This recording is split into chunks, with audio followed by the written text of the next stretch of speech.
જય માતાજી મિત્રો, કેમ છો? બધા મજામાં? આશા કરું છું બધા મજામાં છે. તો મારું નામ છે રાજ અને તમે જોઈ રહ્યા છો રાજ વ્લોગ છે. અને તો વિનંતી કરીશ કે તમે લાઈક અને સબસ્ક્રાઈબ અને બેલ નોટિફિકેશન ઓન કરી નાખજો, એટલે આપણે જેવા વિડીયો મેકી એવો હને પહેલા વિડીયો નોટિફિકેશન તમારા પાસે પૂગી. તો જો અત્યારે આપણે જઈ રહ્યા છે ડુંગળી વાટવાને. અત્યારે વાગી ગયા છે 7:45 વાગી ગયા છે ને આપણે જઈ રહ્યા છે. આપણે પૂરી કરી હતી ને ડુંગળી ખેઈ જો ને, એક દિવસમાં ખેઈ હતી ને એક દિવસમાં પૂરી કરવાની કરી નાખી. તો જઈ રહ્યા છીએ વાટવા ને લણવાનું કહી. તો આજ મજા આવશે બ્લોગમાં, છેલ્લા સુધી બની રહેજો. તો ના જઈને પછી મળું દિયાબેન, તો આપણે વૈયા ગયા છે ને પાછળ શિલ્પાબેન જો આવે છે. તો હાલો ના જઈને મળવું ભાઈ.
તો ફેમિલી જો આપણે ડુંગળી વાટવાનું મુહૂર્ત કરી નાખ્યું છે કાદિયાબેન.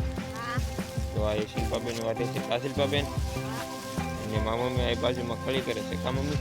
હા, ખડ લીલી એટલે એકે ડુંગળી નાખવાનું સારું છે. તો એટલી વાટી છે તમે આગળ જોયું છે કોલમપુરમાં વાટતા હા બધે.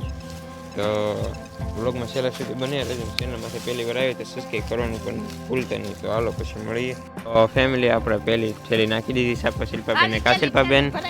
તો હાલો પછી મળીએ. થેલી આપણે દિયાબેન નાખે છે પણ આખું મુહૂર્ત કોઈ શિલ્પાબેને કીધું કે. તો જો ત્યાં વાઢી છીએ. તો હાલો પછી મળીએ. ફેમિલી અત્યારે વાગી ગયા છે 3:30 ને ચા પાણી પીને જો પાછા વાટવા મળ્યા છે. કા મમ્મી? તો જો પૂરી છે ને મળી વાઢી છે. કા મમ્મી? અને જો સામે દિયાબેન ને શિલ્પાબેન વાટે છે ને ઢેગલો સામે કર્યો છે. બધા તો જે તમને કર્યો સામે.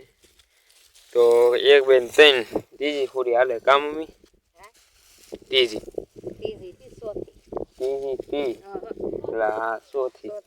ચોથી હાલે. ચોથી હાલે છે. તો ચોથી પૂરી રી છે. હવે ચોથી પૂરી વાટી છે ને આની ઓળીની 2 છે. કામ તો વ્લોગમાં છેલ્લા સુધી બની રહેજો. તો હાલો પછી મળીએ.